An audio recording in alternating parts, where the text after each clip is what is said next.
Hi, I'm Hyunsung, a PhD student at Carnegie Mellon University. Today we present MineXR, mining personalized extended reality interfaces. This work was done as a collaboration between researchers at Meta Reality Labs and Carnegie Mellon University. The goal of our work is to provide a better understanding and grounding for adaptive extended reality interface research and design.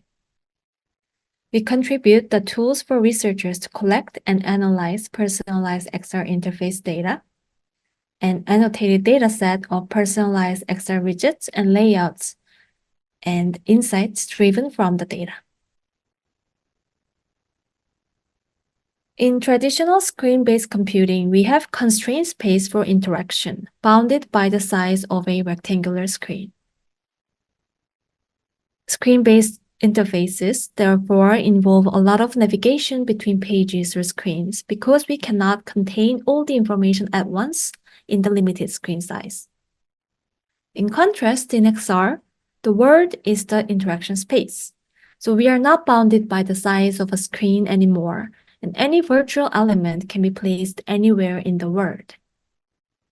So it is yet unknown how an XR interface should look like, and without a huge user base yet, we don't have a comprehensive understanding of what XR can be used for. In the current practice of designing XR interfaces, we follow the app-based approach of traditional computing, where a user opens an app first and then navigates within the app to find the functionality that they want to use.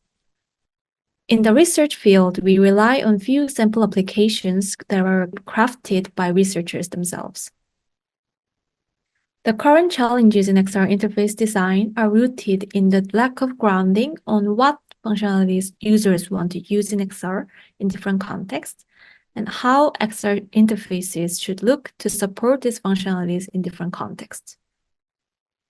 To address these challenges, we introduced MineXR, which enables researchers to collect and analyze data on personalized XR interfaces.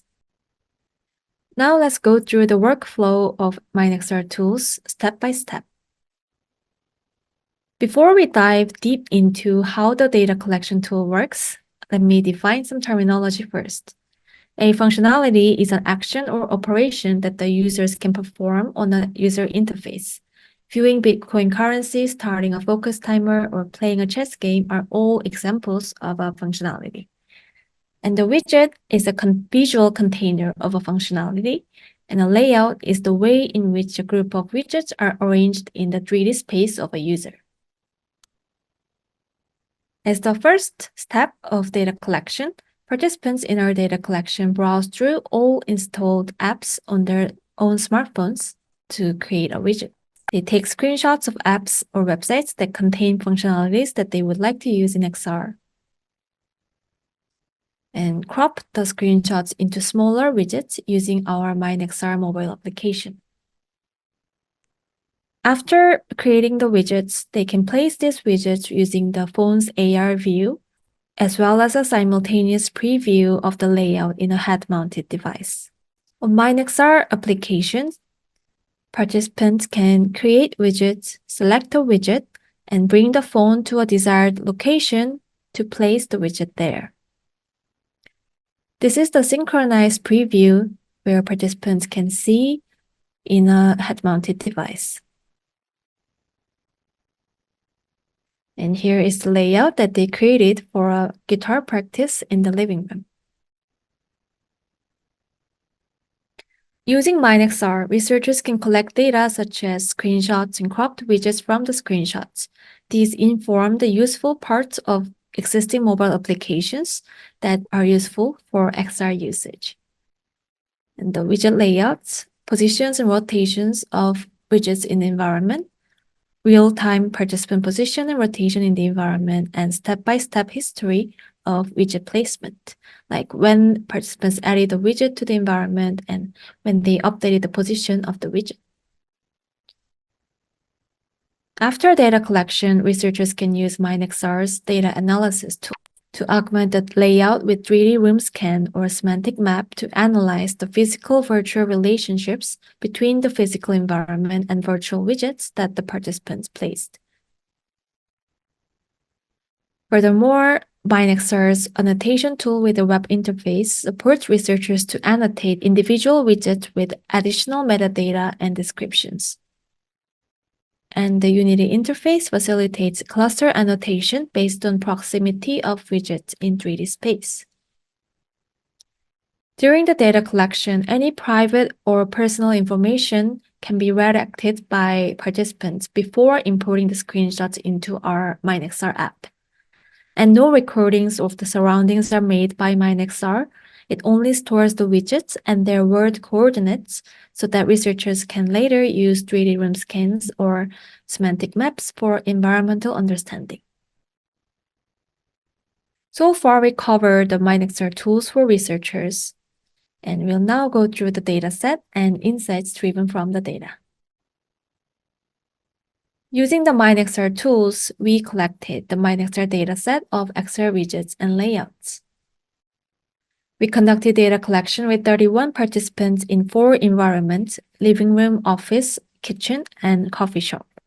Each participant visited 2 environments with an experimenter and chose 1 or 2 common scenarios in each environment based on the participant's daily routine. A scenario here refers to the combination of a task and environment. For example, taking a meeting in the office and taking a meeting in the coffee shop are 2 different scenarios.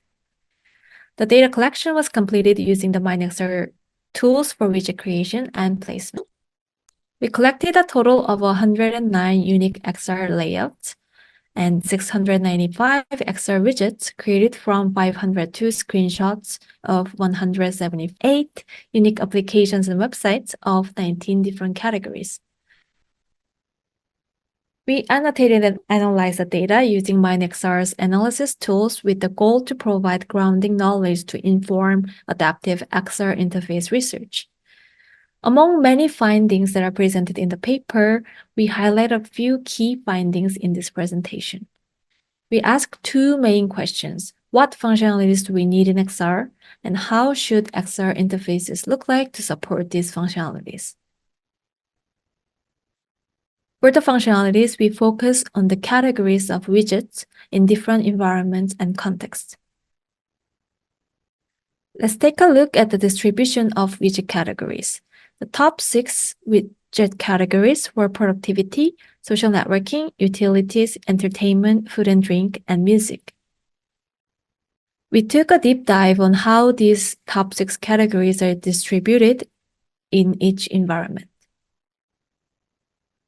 We can observe that the primary categories differ in all environments in a way that aligns with our intuitive understanding of primary activities in each environment and which apps are useful in particular contexts.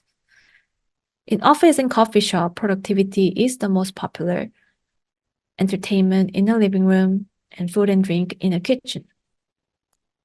Outside of primary activities, however, the dataset reveals stark differences in general usage patterns of widget categories for peripheral and ambient activities.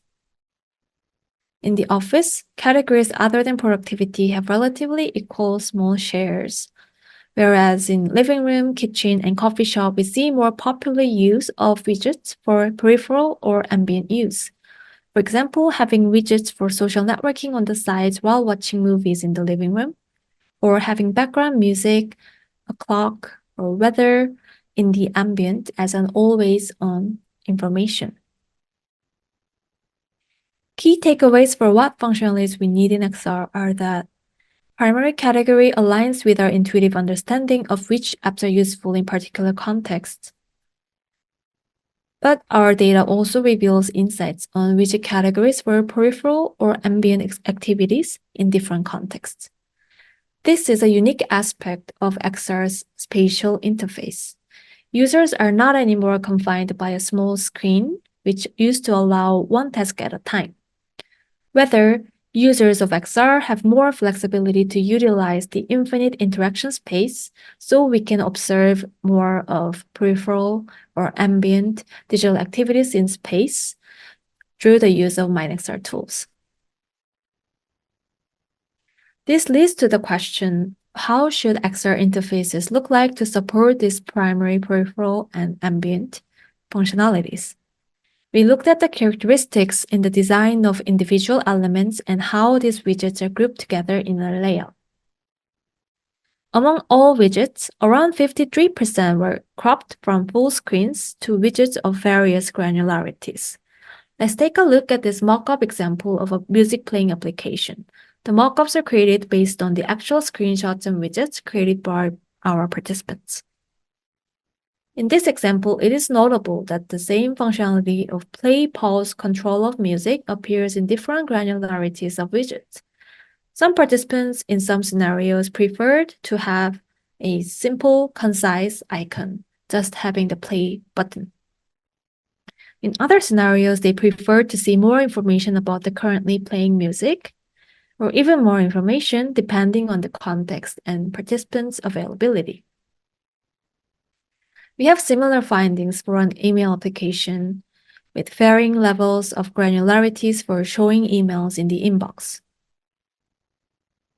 We also looked into how these individual widgets are composed into a layout together. We observed that widgets in a proximal cluster share a similar functionality as well. In other words, the clustering occurs based on functionality. We also witnessed a behavior of recomposition, where participants extracted separate functionalities from different screens of the same application and then recomposed them back together in a new custom layout for better usage in the scenario. For example, on the left, this participant combined the latest message in a messaging app and an emoji reaction bar together. And then on the right, the music search, lyrics, and play control of a music of the music playing app. So this recomposition behavior displays the participant's desire to extract only essential functionalities of an application for quick access and reduced clutter, which is important in XR interaction. Looking at the activity types of these cluster layouts, we found around 40% of clusters for primary activity, 34% for peripheral activity, and 25% for ambient display. Our data shows that participants typically compose their interfaces with one primary application in mind, and then enrich their workspace with distributed peripheral and ambient information. Please refer to our paper for more findings and analysis on the MineXR dataset.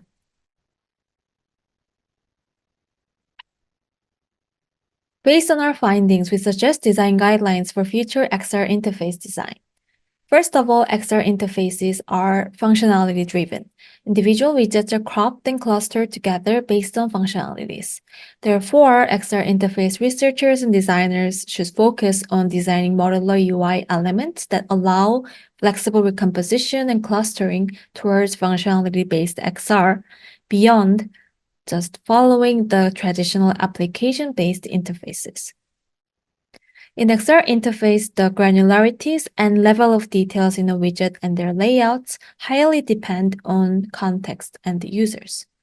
We should continue our efforts to build XR interfaces that adapt to user space and activity, and enable more personalization mechanisms for various aspects of XR layouts, including the selection of functionalities, their placement, and grouping of the widget. XR interfaces with unconstrained interaction space now require support for continuous access to peripheral activity and seamless integration of ambient information beyond primary tasks. Our tools, dataset, and findings inform future avenues for personalized XR interfaces. For example, if we transfer the concept of context-aware app suggestion on mobile phones to XR, it would be ideal to design a system that suggests functionality-based widget clusters instead of each single application, and widget clusters that are different for primary, peripheral, and ambient usage. We open-sourced our MineXR tools and datasets on our website for other researchers and designers to use. We hope this fosters more research and discussion towards the future of adaptive, personalized XR interfaces. Thank you.